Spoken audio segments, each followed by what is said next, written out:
Hi everyone, my name is Vutomi Khosa and I'm from Malamulele. I'm very honored to be with you today, to sit with you today and have a conversation about self love, and especially just in this month themed September with Love for Malamulele Interyouth. I was very honored to receive the invitation and to hear that I have to speak about the theme pouring out of an empty cup.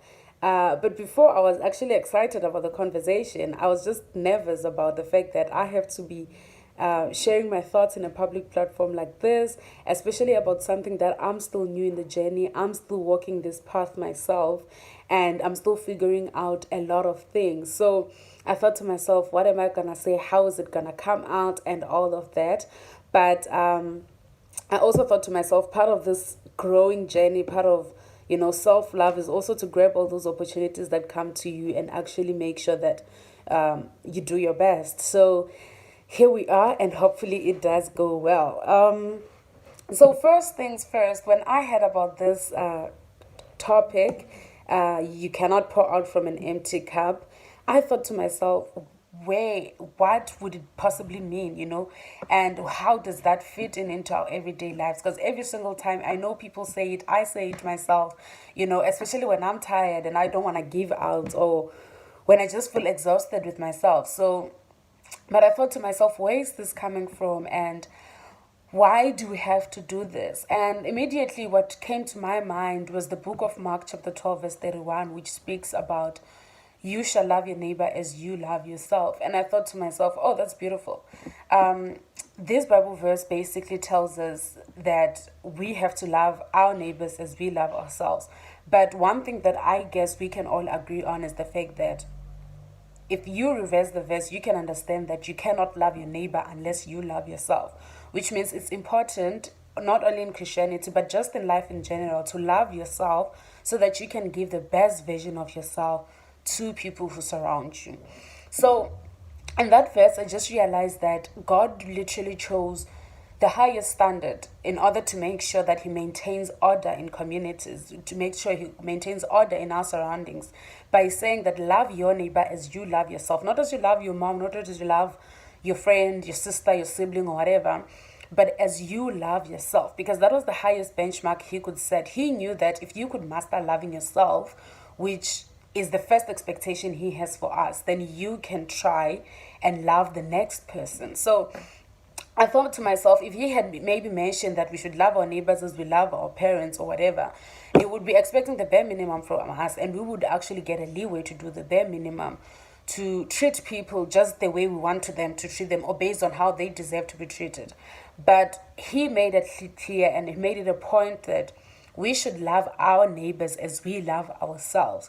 And the most beautiful thing today is the fact that we get to talk about the bottom of this verse, which is basically loving ourselves. There's always expectations around us, for us to give to people, for us to love people, for us to sacrifice, to be loyal, and all those things. But it is overlooked that it often takes you loving yourself first for you to be able to be the best version of yourself to other people.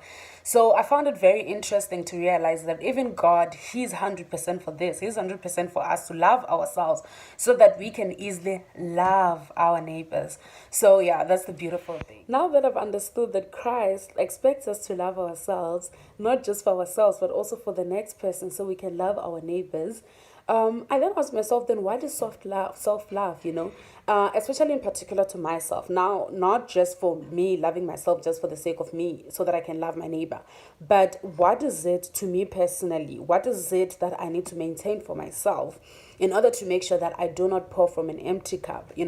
So I listened to someone who actually define self love for themselves as fully accepting themselves for who they are and who they are not.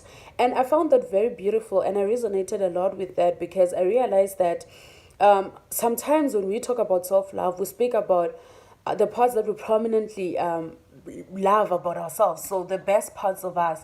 And yes, it is a beautiful thing to praise what's good for yourself and in yourself, but then there's also those parts that we always expect the next person to to understand. For example, we live in a world where everyone is going to be like, oh, people should love me with my flaws and my imperfections. But the question is, when we now take that into the context of self-love, do you love yourself with those flaws and those imperfections? So self-love should indeed incorporate that imperfection, those imperfections and those flaws that you actually have. And obviously, I'm not advocating for people to be comfortable in their flaws. You know, by you accepting yourself with your flaws, it doesn't mean you should be comfortable with your flaws.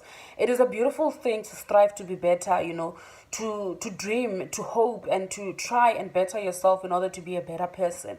But what I understand with the concept of self-love is the fact that as you try and better yourself, as you try and fix those imperfections or flaws, try and do so gently. You know, I think self-love to me just means treating myself gently, with patience, you know, with grace. And I think in the world today, we call it soft, like treat yourself soft. So that is what self-love comes across as. For one thing I always say to people, and I say to myself usually, is the fact that you are the first goal achieved. So for you to be able to get to a particular point where you want to be, you have to be there. So if my dream is to become a doctor, there's never gonna be Dr. Vutomi without Vutomi being there. So if I don't make it there due to me not taking care of myself now, then it defeats the entire purpose. So I think that's one thing that I always hold on to when it comes to thinking about pouring from an empty cup, because we can have dreams, we can have goals. Okay, I want to be a philanthropist, you know, I want to give that and that and that to people. But at the end of the day, if in my journey of me giving that and that to people, I cannot manage to get myself there, to exist, at least to survive, to be alive, for me to be there, then the goal is not achieved. So I am the first goal achieved. So before I can be that poet, that musician, that influencer, the doctor, whatever you want to be, you need to be there. So that means it takes you to know your limits. It takes you to know how far you can get. It takes you to know yourself to such an extent where you know what you can give and what you can't give at each particular point. Whether it's about giving it to yourself, whether it's about giving it to the next person, but just you knowing your limits and how far you can go in terms of giving yourself away. And that is the way I understand it. I understand it to mean to me that if I want to be able to give to the next person happiness, I need to be happy now. And if me giving that person happiness is going to take away from me at any point, especially in terms of my happiness or in terms of something that will make me not be able to reach that goal of making them happy, then self-love is questionable. That, do I love myself? Did I give myself a chance? You know, so I always think to myself, I should therefore know myself. I should therefore know my limits. I should therefore know how far I can get. But yet again, I'm not advocating for people to just sit and not try and do better and not try and sacrifice for other people, compromise for other people. But I'm just saying that as long as you can still do it and still be able to get to the end goal, to still get to the part where you want to get, then that's good. But do not get to a point where you push yourself beyond limits to an extent that you can't even manage to succeed or to even make it for the next day, you know. So self-love to me, it's all about treating yourself that gently, with patience. Yes, we're gonna fall off sometimes. I'm not praising falling off yet again, but I am advocating for the fact that as you fall off, make sure that you take the time to rise again. Make sure that you allow yourself that in your falling, you actually get that time for you to regain the energy. That to me is self-love. That to me is giving yourself your all, remembering the fact that you are the first goal achieved. You need to be there before you can do anything. So I think to each and every single person, it means different things. But as you fully accept yourself, as you journey into the journey of life, as you actually try to give back to other people, as you try to actually sacrifice your energy, you know, give yourself out to other people, just remember that you can only do so much. And in doing so much, make sure that you still make it to the end. This just draws me to the fact that we owe so much to ourselves. We owe ourselves patience, we owe ourselves time, we owe ourselves so many chances that we're actually giving so many things apart from ourselves, those chances. So we owe ourselves all these nice things, all things, nice things, soft things.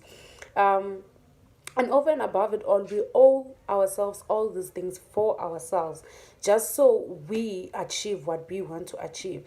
Even before we think about owing ourselves all these things just for the sake of a neighbor, just for the sake of what we actually have to be to the next person, or the community needs us, or give yourself a chance so that the next person can. Yes, if that has to be your motivation for you to love yourself, good. Love yourself because of that reason. But over and above everything, the self love that we owe ourselves, it's for ourselves, it's for our own sakes, it's for the sake of our own productivity, it's for the sake of our own, ambitions and dreams, and it's for the sake of us just saying at the end of the day, I have enjoyed life, I have lived life.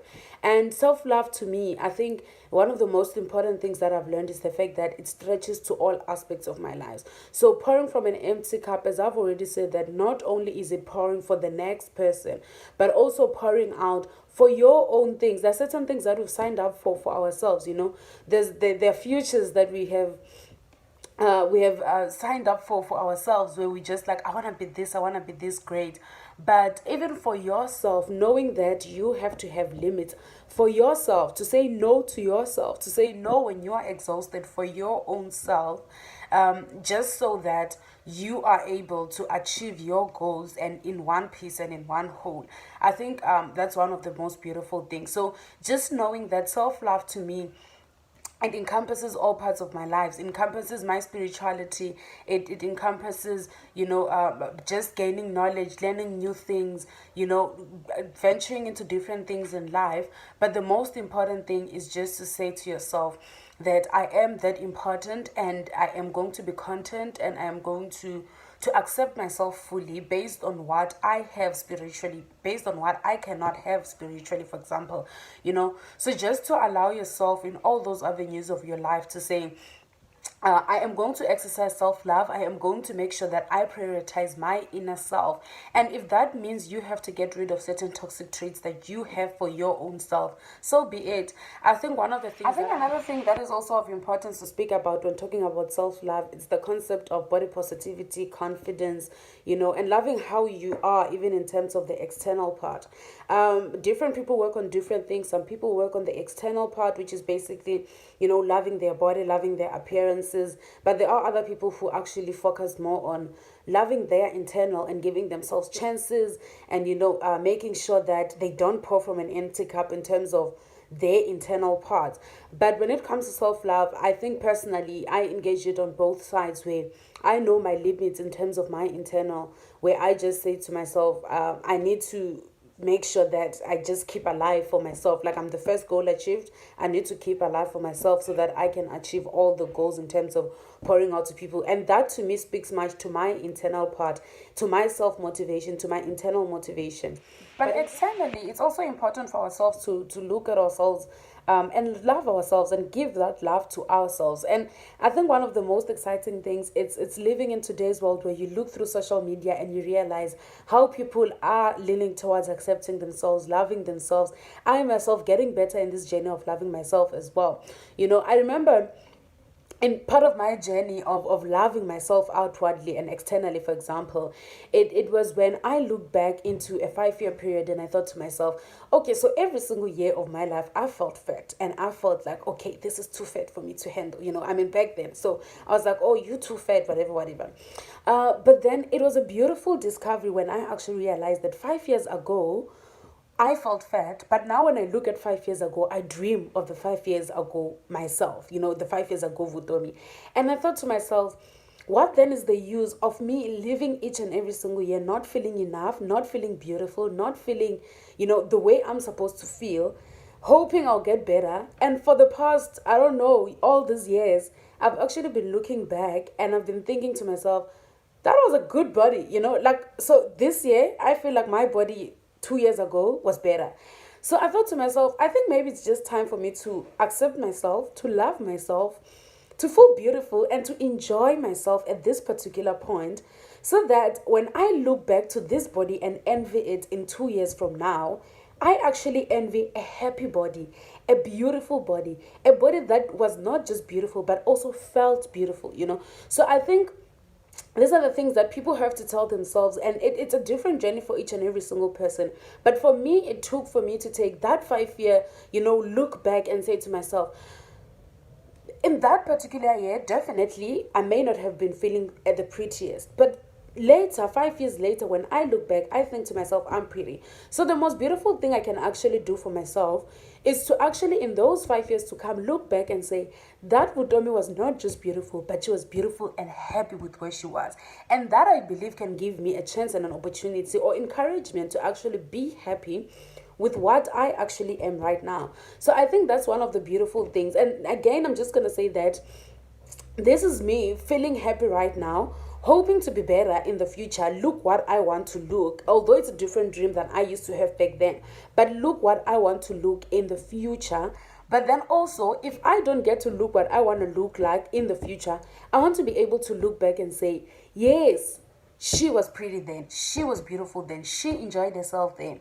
So I think those are some of the touch points that we actually need to do for ourselves as people as we move forward, to love ourselves inside, to love ourselves outside. So those are the few things that I actually had to share with you about my understanding of self-love, my journey of self-love, actually my ongoing journey of self-love. Specifically just to learn how to accept myself for who I am and what I am not. Yes, to be content, but also to strive to be better, to try and better myself, to try and improve, to try and get myself out there, out of my comfort space, but doing so gently, doing so patiently and politely with myself, with grace, to treat myself with the utmost grace. And I think those are the beautiful things where I've actually learned to know my limits, and because of knowing my limits, knowing how far I can get in terms of giving myself to myself and giving myself to people around me, and also just my journey in terms of self-love when it comes to body positivity, when it comes to confidence, when it comes to accepting myself the way I look, and just realizing that you are the first person who actually has to give that to yourself before you can get it from other people, but also you have to give that to yourself so that what you can give to other people is also wholesome. So yeah, thank you so much for this opportunity, for the ability to have a conversation with you and to just be here. Thank you.